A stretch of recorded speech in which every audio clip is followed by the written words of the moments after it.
Yes. Mr. Jobs, you're a bright and influential man. Here it comes. It's sad and clear that on several counts you've discussed, you don't know what you're talking about. I would like, for example, for you to express in clear terms how, say, Java, in any of its incarnations, addresses the ideas embodied in OpenDoc.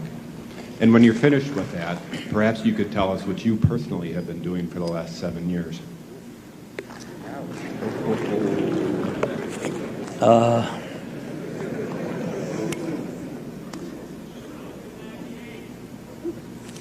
You know, you can please some of the people some of the time, but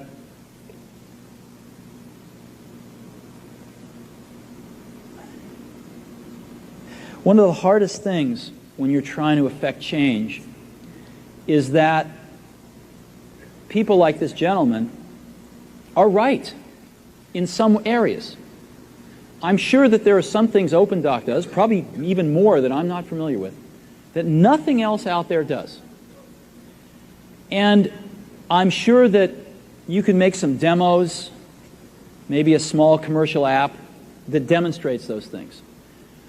The hardest thing is, how does that fit in to a cohesive, larger vision that's going to allow you to sell $8 billion, $10 billion of product a year? And one of the things I've always found is that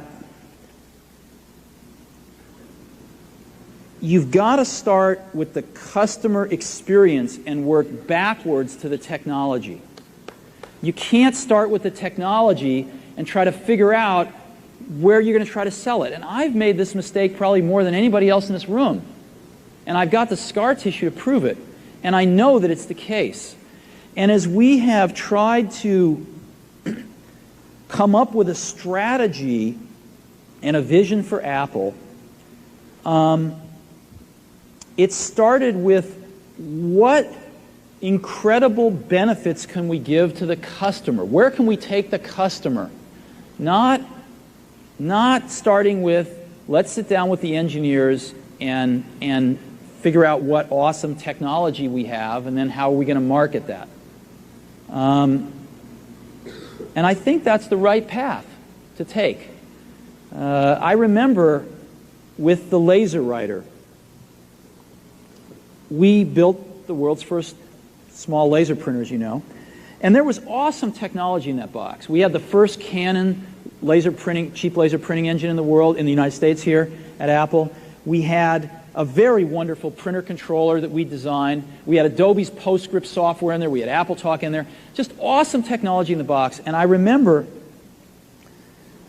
seeing the first printout come out of it and just picking it up and looking at it and thinking, you know, we can sell this. Because you don't have to know anything about what's in that box. All we have to do is hold this up and go, do you want this? And if you can remember back to 1984, before laser printers, it was pretty startling to see that. People went, whoa, yes. And that's where Apple's got to get back to. And, you know, I'm sorry that OpenDoc's a casualty along the way, and I readily admit there are many things in life that I don't have the faintest idea what I'm talking about. So I apologize for that too. But there's a whole lot of people working super, super hard right now at Apple. You know, Avi, John, Garino, Fred. I mean, the whole team is working, burning the midnight oil, trying to, and people, you know, hundreds of people below them, to execute on some of these things, and they're doing their best. And I think that what we need to do, and some mistakes will be made, by the way. Some mistakes will be made along the way. That's good, because at least some decisions are being made along the way. And we'll find the mistakes, we'll fix them. And I think what we need to do is support that team going through this very important stage as they work their butts off. They're all getting calls, being offered 3 times as much money to go do this, do that, the valley's hot. None of them are leaving. And I think we need to support them and see them through this and write some damn good applications to support Apple out in the market. That's my own point of view. Mistakes will be made. Some people will be pissed off. Some people will not know what they're talking about. But I think it is so much better than where things were not very long ago. And I think we're going to get there.